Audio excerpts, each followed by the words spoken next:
Okay, bago tayo magpasimula sa ating programa ngayong hapon, nais kong imbitahan kayo sa isang panalangin. Tayo po yuyuko sa isang panalangin. Dakila naming Diyos, Ama naming banal, kami nagpasalamat, nagpupuri sapagkat binuksan ninyo ang panibagong programa live through Facebook. Aming pinapanalangin, Panginoon, ang mga viewers namin sa kasalukuyan, saan mang bansa sila naroroon. Ingatan ninyo sila, Panginoon. Bubuksan ninyo ang kanilang puso't isipan, maunawaan ang mga salitang makalangit. Lalo tigit sa lahat aming tatalakayin ang aklat ng Apokalipsis chapter 6 at amin itong isa-isahin ang bawat silyo, mga bawat tatak sa 7 tatak at aming pinapanalangin na inyong pangasiwaan. Pag-aralan namin ngayon ang puting kabayo at naway inyong pagpapalain ito, Panginoon, maunawaan ng mga tao habang sila nanonood. Ingatan kaming lahat at lahat naming mga viewers. Nawa makakatulong ito sa kanilang paghahanap ng katotohanan. Salamat, Ama, sa pagdinig niyo sa aming dalangin. Sa pangalan ng aming Panginoong Hesus. Amen. Okay, aking mga binabate ang lahat nating mga viewers ngayon sa kasalukuyan. Noon, saan man kayo naroroon, mag-umpisa na po ang ating programa live. No? At aking pinapasalamatan si Brother Mark na nagiging kasama ko sa ministry ngayon at si Sir Win. Ang ating paksa nating tatalakayin ay nasa chapter 6 na tayo. Na-record na namin ang 4, chapter 5, pero upload na lang ang kulang. Ngayon, sa chapter 6, ilalive na natin. At siguro mapapanood ninyo sa susunod na mga araw, bukas ang chapter 4 at saka chapter 5. Chapter by chapter ang ating topic ngayon. Dito pag-aralan natin, mga kaibigan, yung 7 silyo sa Apokalipsis 6 o 6. At alam natin na ang mayroong karapatang magbukas, kumuha sa aklat na mayroong 7 tatak, 7 silyo, no other than Jesus Christ. Atin pong babasahin ang bawat talata. Dito tayo mag-aaral sa paksa patungkol sa unang tatak. No? Pag ating titingnan ang slides, ating nakikita ang 4 na kabayo. Ang una, kulay puti. At ang nagkakabayo nito mayroong bow and arrow, no? Ang ikalawang kabayo kulay pula at ang nakasakay nito mayroong hawak na espada at ang ikatatlong kabayo kulay itim na ang naghawak naman nito may hawak siyang timbangan at ang ikaapat na kabayo ay maputlang kabayo, no? At ang nakasakay nito tinatawag na kamatayan. Ngayon ating pag-aralan ngayong hapon ang unang kabayo, no? At kung ating pag-aralan ito i-summarize, ito po'y kasaysayan ng iglesia. Ating titingnan ang aklat ng Apokalipsis, mayroon pong tinatawag na series of 7. No? 7 churches, 7 seal, 7 trumpet, at saka 7 plagues. No? Ito yung mga 4 na series na 7. Pero kung ating pag-aralan ang principles, paano natin i-interpret ito, itong 4 na series of 7, sila po'y magkakatuwang into a chiastic form. At atin po itong pag-aralan na magkakatuwang doon sa 7 iglesia. So, hindi po tayo mawawala dito kapag ating pag-aralan. Kung ating naunawaan ang 7 iglesia, madali nating unawain ang 7 silyo. Now, dadako tayo sa talata, no? Kung ating pag-aralan ang 7 silyo, nakikita ninyo yung tatak, no? Yung isang aklat na nababalot ng natatatakan siya ng 7 tatak, no? Hawak ito ng God the Father at binuksan ito ni Jesus Christ sapagkat si Jesus Christ lamang ang may karapatan. Ating babasahin ang verse 1. And the Lamb opened one of the seal. Sino ang nagbukas? Ang kordero. At sabi niya dito, no? At nakita ko nang buksan ng kordero ang isa sa 7 tatak. Narinig ko ang isa sa 4 na nilalang na buhay na nagsasalitang gaya ng tunog ng kulog. Halika, at tumingin ako, at narito ang isang kabayong maputi. At yaong nakasakay dito ay may isang busog, at binigyan niya ng isang putong. At siya yumaong nagtatagumpay upang magtatagumpay. No? Kung ating iunawain ang talata ito yung unang tatak, no? Unang silyo, binuksan ito ng kordero. Ang kordero po, no other than Jesus Christ. No? Baka kayo mag-confuse, sino ba yung kordero na nagbukas? Kung ating babasahin yung John, hindi ko nalagay dito ang talata, chapter 1:29, nang nakita ni Juan si Jesus sa kinabukasan, at sinabi niya, tingnan ninyo ang kordero ng Diyos na nag-aalis ng kasalanan ng sanlibutan. Kaya kapag magbabanggit ng kordero, kasi ang aklat ng Apokalipsis, puno ito ng mga simbolo, ay ang tinutukoy dyan ay si Jesus Christ. No? Nang nakita ni Juan, binuksan ni Jesus Christ yung tatak. No? Isa sa 7 tatak, narinig ko ang isa sa 4 na nilalang, inibitahan si John. Sabi ng 4 na nilalang, halika! No? At ang pagsasalita niya galang ng tunog ng kulog. Pinalapit siya. At tiningnan ni Juan, nang tumingin ako, narito ang isang kabayong maputi. At itong kabayong maputi, yaong nakasakay dito ay may isang busog. Tandaan natin, mayroong at binigyan siya ng putong, no? At siya yumaong nagtatagumpay upang magtatagumpay.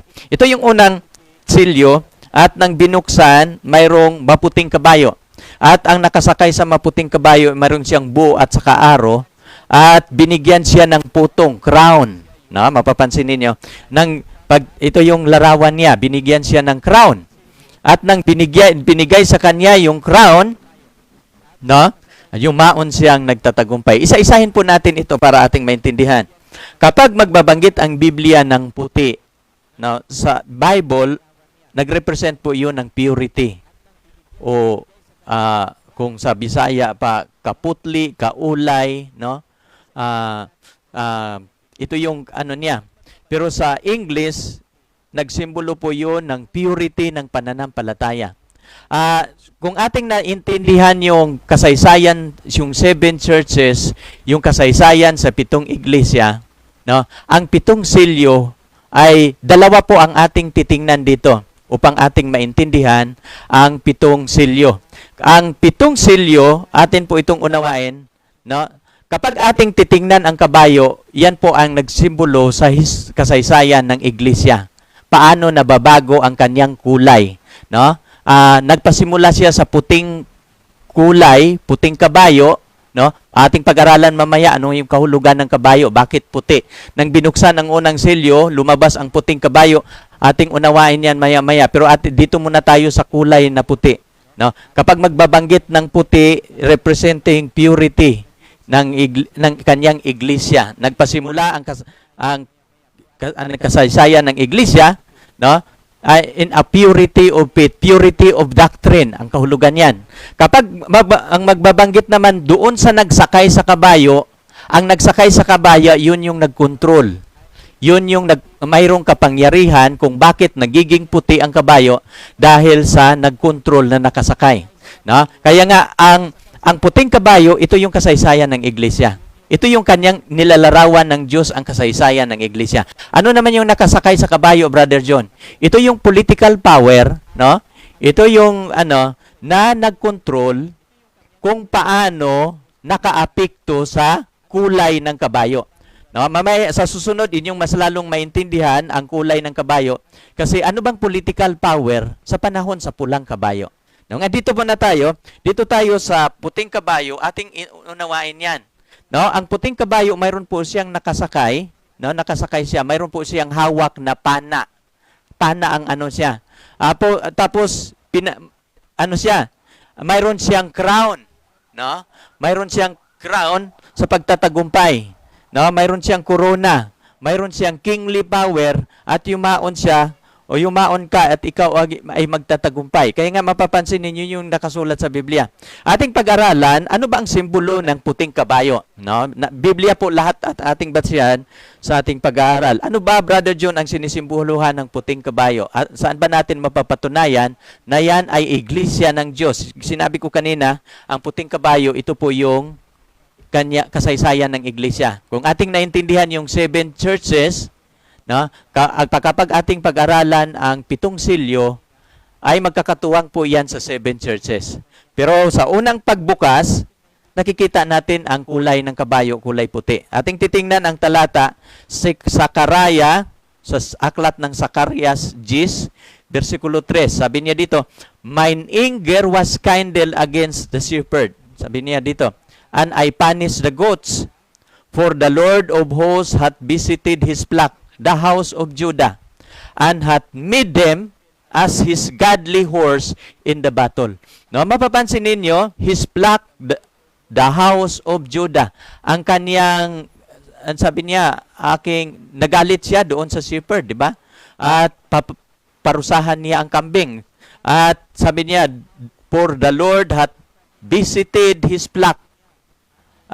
Sino yung kanyang flock? The house of Judah. Yung house of Judah, nagsimbolo po yun ng kanyang bayang Israel. Sa New Testament, ang kanyang bayang spiritual Israel, ang kanyang iglesia. No? At itong kanyang iglesia hath made them as his goodly horse in the battle. Kaya kapag magbabanggit ng kabayo, nag-represent po yun ng kanyang bayan. At ang bayan niya sa New Testament, no other than his church. Kaya nang binuksan ng Panginoong Hesus ang silyo, nang nakita niya ang puting kabayo, ito po yung kasaysayan ng iglesia sa pasimula, na ang kanilang doktrina ay nagkakaroon ng purity of faith, purity of doctrine.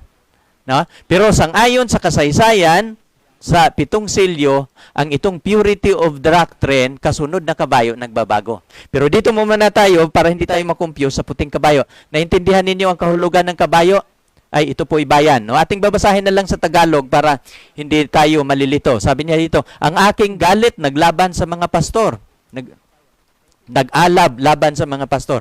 "At aking parurusahan ang lalaking kambing, sapagkat dinalaw ng Panginoon ang mga hukbo ng kanyang kawan.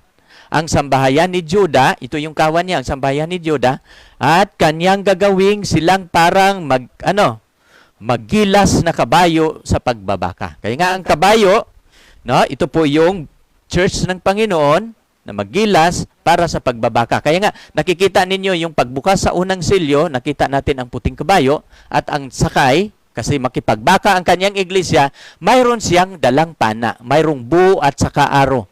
At pinayaon siya upang magtatagumpay. Na? Naalala ba ninyo, kaya nga nakikita na ninyo itong puting kabayo, this is representing his church. Naalala ba ninyo si Jesus Christ? Pagkatapos mabuhay ni Jesus Christ, dinala niya ang kanyang mga alagad sa bundok ng mga olibo. Pagdating niya doon sa bundok ng olibo, iniwanan na niya. No? At binigyan sila ng isang komisyon. Itong sabi ni Jesus Christ sa Mateo 28, talatang 18 hanggang 20. "Lumapit si Jesus sa kanila, kanyang mga alagad, at sila'y kanyang kinausap na sinasabi, 'Lahat ng kapahamalaan sa langit at sa ibabaw ng lupa ibinigay na sa akin.'" Ano daw yon? "All power and authority has been given unto me." Napapansin ba ninyo yung nakasakay sa puting kabayo? Sino ba ang nagkontrol sa puting kabayo? Yung nakasakay. Pero ang nagkontrol sa puting kabayo, no other than Jesus Christ. Ano sabi ni Jesus Christ? "Lahat ng kapahamalaan sa langit, sa ibabaw ng lupa, ibinigay na sa akin."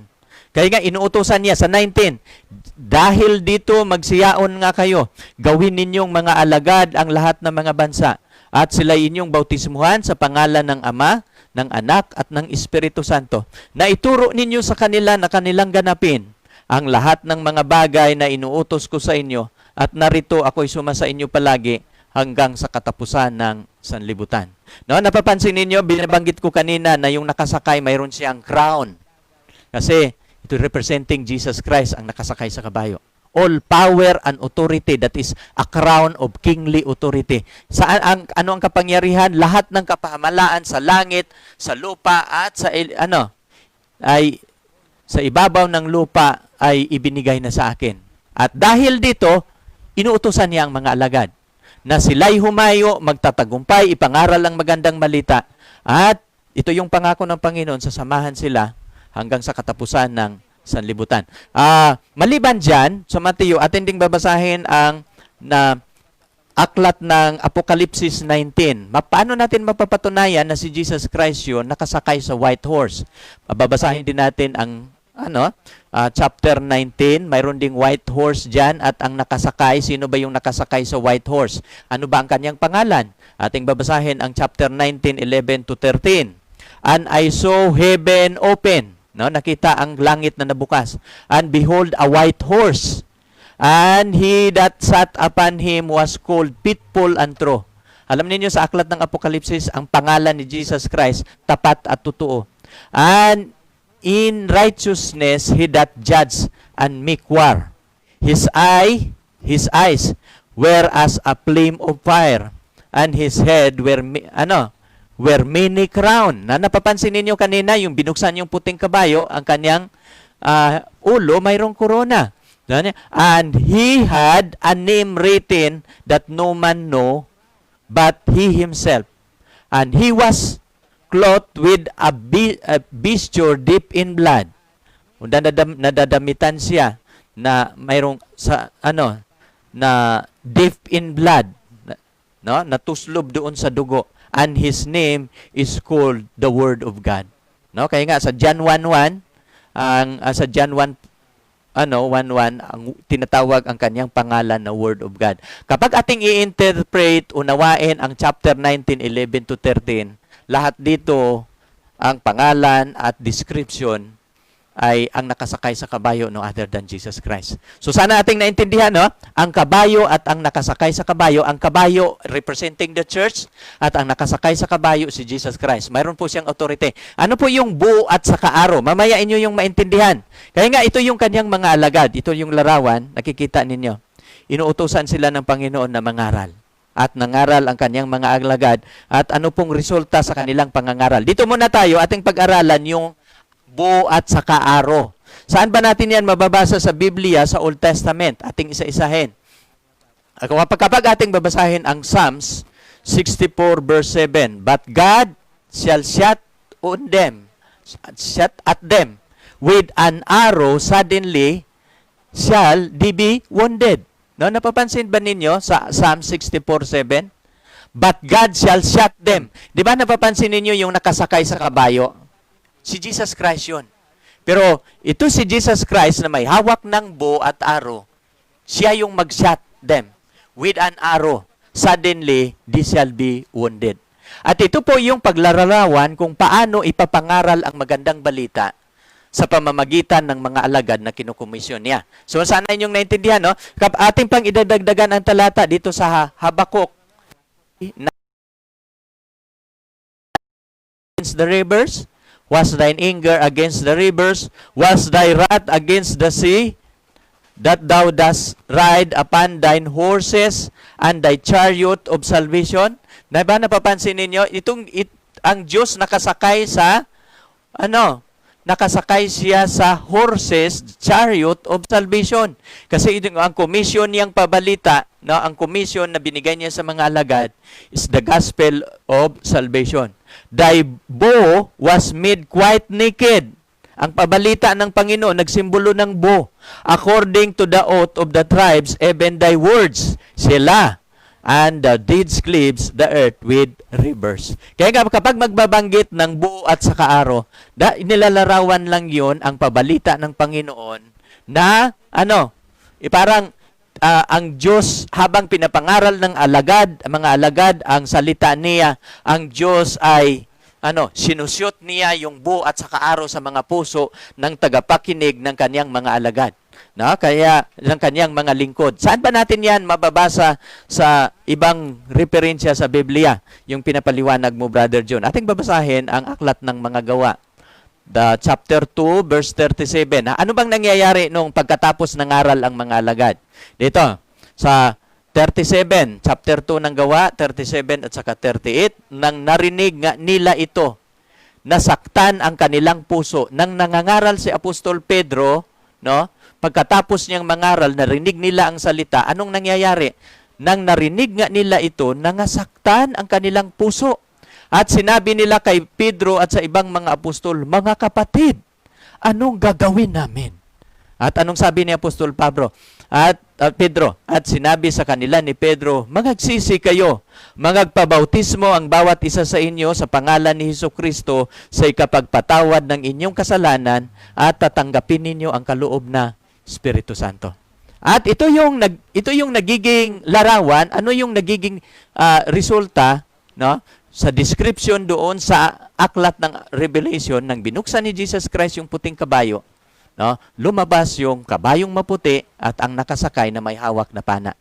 Kasi ang larawan nito at inuutusan silang yumaon para magtatagumpay. Yumaon ang kaniyang mga alagad at nang narinig ng mga tao ang aral ng mga alagad, nangasaktan ang kanilang mga puso at ito yung kanilang sinabi, anong gagawin namin? At sinasabi ni Pedro, mangagsisi kayo, magpabautismo ang bawat isa sa inyo sa pangalan ng ni Jesucristo sa ikapagpatawad ng inyong kasalanan, tanggapin ninyo. At ito yung paraan ng pagtatagumpay sa iglesia. Dumami ang iglesia ang kanilang bilang dahil sa komisyon na ginagampanan ng mga alagad, dahil sa turo na kanilang dala, nagtatagumpay. Kaya nga yung puting kabayo, no, ay pinayaon siya, nagtatagumpay, dumami ang bilang ng mga tagasunod ni Jesus Christ, no? At kinumisyon na hanggang saan? Hanggang sa kaduluduluhang bahagi ng sanlibutan. No? Dito ating titingnan pa ang ibang mga referensya. At habang nangangaral patuloy, 'di ba sa panahon ni Apostol sa Gawa chapter 2, sa isang araw 3,000 ang nabinyagan. Ito pa yung tala sa chapter 2, verse 41 at saka 42. Ito yung ilan bang nabautismuhan sa panahon sa pangangaral ni Apostol Pedro.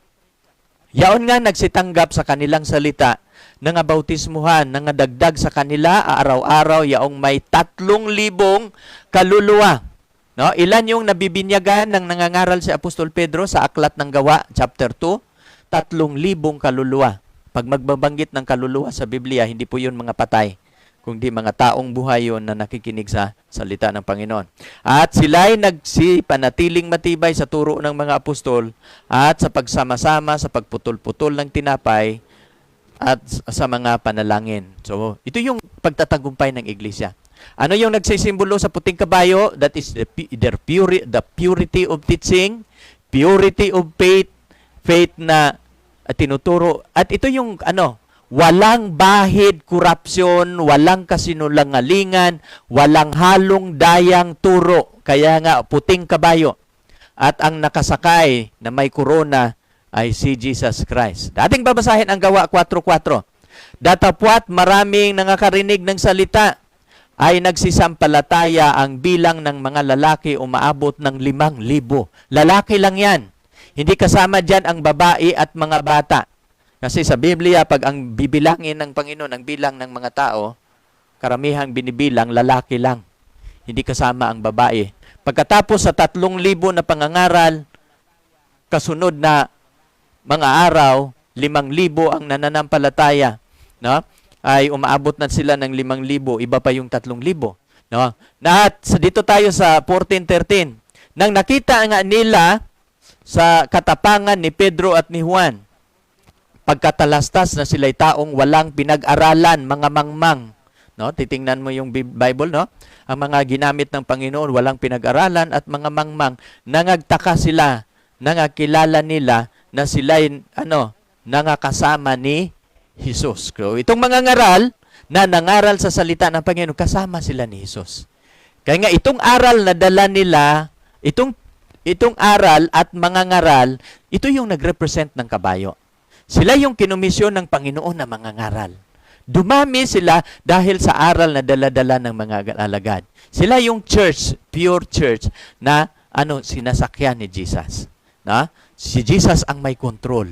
Kung paano sila nagtatagumpay dahil si Jesus ang may control sa kabayo. At si Jesus naman yung taga-shoot ng araw. Saan man dadalhin yung salita, i-shoot niya ang araw sa kanilang mga puso, masaktan ang bawat mga taong nakakarinig sa salita ng Panginoon. Dito tayo sa 5:14. At ang mga nagsisampalataya ay lalo pang nangaragdag, nangaparagdag sa Panginoon ang karamihang lalaki at babae. Sa English, multitudes. Mapapansin ninyo na habang pinapangaral, kanina 5,000, nagpatuloy pa rin sila sa pangaral, karamihan. No? Ang nahihikayat ng lalaki at babae. Dito tayo sa chapter 6, verse 7. And the word of God increased, and number of the disciple multiplied. Ay, hindi na plus ang doon. Hindi na libo-libo ang record. Kung di, 1,000 times na. Sabi niya dito, the number of the disciple multiplied in Jerusalem greatly. Ito na yung description ng Biblia. And the great company of the press were obedient to the faith. No? Kahit yung mga iskriba at mga pare, no? Mga iskriba na dati, sila, humahadlang, kinukontra nila yung turo, nahihikayat yung maraming mga pare, no? The company of the priests were obedient to the faith, no? Sa kanilang pangangaral. Kaya nagtatagumpay. Ito yung sabi ni isang historian na si Eusebius. Ito yung kanyang paglalarawan ang pangangaral na ginagawa ng mga alagad. Ito si Eusebius, isang sikat na historian sa panahon ni Jesus Christ at sa kanyang mga alagad. At ito yung kanyang sabi. Sabi niya, you Christian are everywhere. You are in the armies. Kasi nang dumami ng husto ang mga alagad, na kahit saan sulok sa Roman Empire, ang mga Kristiyano naroroon. Ngayon, sa panahon ng puting kabayo, nag-umpisa lang sila sa 12. Pero alam niyo, nakakagulat, dumami ang kanilang bilang into 7 million. Nagiging milyon. Kaya nga sabi ni Eusebius, ito yung kanyang sulat, you Christian are everywhere. You are in the armies, no? In our navies, you are in the marketplace, and the shops, and you are in the Senate and universities, you are everywhere. Kaya nga, mapapansin ninyo, dahil sa pangangaral na ginagawa ng mga alagad, nangangalat ang mga Kristiyano. At mayroon pang sulat si Apostol Pablo, at ito yung sulat ni Apostol Pablo. If ye continue in the faith, grounded and settled, no? And be not moved away from the hope of the gospel, which you have heard, and which was preached to every creature which under heaven. Na may papansin ninyo, at si Apostol Pablo, nung sila'y nangangaral sa kanilang kapanahonan, sabi ni Apostol Pablo, which was preached every creature which under heaven. Siya ay naniniwala na sa lahat ng sulok sa kapanahonan ni Apostol Pablo, dahil sa paglaganap ng pabalita, nakakarinig na lahat. No? Sabi niya dito, the creature which under heaven. Kaya nga ipapangaral, saan yan mababasa? Sa Colosas 1:23, kasi pinapangaral nila. No? Sa Tagalog tayo, kung tunay na kayo'y namamalagi sa pananampalataya, no? At nababaon sa pagtitibay, na di makikilo sa pag-asa sa Ebanghelyo, ang inyong narinig na ipinapangaral sa lahat ng nilalang sa silong ng langit, na dito akong si Pablo, ginawang ministro. Kaya nga itong gospel, nagsimbolo po yun sa buo at sa kaaro. At ipapangaral ito sa lahat ng sulok, no? Ng langit o sa ilalim ng langit. Kaya nga, pero ating pag-aralan, ang puting kabayo, ating pag-aralan yung church age niya, nag-start itong white horse, no? Na pure faith ang kahulugan, nagpasimula po ang kanilang kasaysayan mula 31 AD, no? Nung namatay si Jesus Christ hanggang 100 AD. Ang katuwang po ito doon sa church ng Efeso. Kung gusto ninyong maintindihan ng malinaw, pag-aralan din ninyo ang kasaysayan sa 7 iglesia. At Efeso po ang katuwang niya. Yan po yung chiastic form sa kapag pag-aralan natin ang prophecy sa Apokalipsis. Sana naintindihan ninyo yung puting kabayo. No? Dito po natatapos ang ating pag-aaral patungkol sa puting kabayo. Sa susunod, atin namang pag-aralan, tatalakayin ang pulang kabayo. No? At magpag-aralan natin yan. At inyo ding matutunan, bakit Brother John, itong mga kabayo, nagbabago ang kulay. At inyo yung matutunghayan sa ating pag-aaral. Sapagkat ang puting kabayo muna ang ating napag-aralan ngayon. No, alam ko na mayroon kayong matutunan. At kung mayroon kayong mga tanong, pwede kayong magtanong. Iiwan ninyo ang ating tanong sapagkat live naman itong ating programa. Sasagutin ko yan. At kung gusto ninyong ibibigay din namin siguro sa susunod na mga pagkakataon ang number namin, no? Para kung mayroon kayong mga tanong patungkol sa pananampalataya, gusto ninyong magiging malinaw, maintindihan ninyo ang aklat ng Apokalipsis. Ang layunin namin dito sa The Gospel of Jesus Christ, ibigay sa inyo ang larawan ng Apokalipsis na hindi mahirap. Ibibigay namin sa inyo ang larawan ng Apokalipsis na hindi nakakatakot. Sapagkat hindi po si Satanas ang ating makikita sa Apokalipsis, kundi ang Apokalipsis, ating kititingnan dito, ang pagmamahal ni Jesus Christ, ating makikita dito kung paano tayo pinangasiwaan, inalagaan. Ito yung layunin ni Jesus Christ kung bakit itinatag ang aklat ng Apokalipsis. Kaya lang, inilalarawan din niya dito, pinapakita din niya ni-reveal din niya ang galaw ni Satanas. Kasi sa ating kapag ating pag-aralan ang aklat na ito, ipinahayag ng Panginoon kung ano ang galaw ng kanyang kaaway upang magbigyan babala ang kanyang iglesia. Maraming salamat sa inyong panunood, pagsubaybay. Tatapusin natin ito sa isang panalangin, no? Imbitahan ko kayo sa isang panalangin. Aming dakilang Diyos, Ama naming banal, marami pong salamat, Panginoon, na inyong inyong pagsuporta sa aming unang programa live sa Facebook. Kami nagpapasalamat, Ama, sa inyong pangangasiwa na dahil sa inyo, no, aming natutunan, kami mayroong kakayahang magturo dahil sa inyo ang karunungan. Kaya ibabalik namin sa inyo ang papuri at papasalamat. Pagpapalain ninyo, Ama, lahat naming mga viewers. Nawa ang inyong pag-iingat, igawad ninyo sa bawat isa. Nawa, Panginoon, makakatulong ang aming programa na marami pang makakaunawa.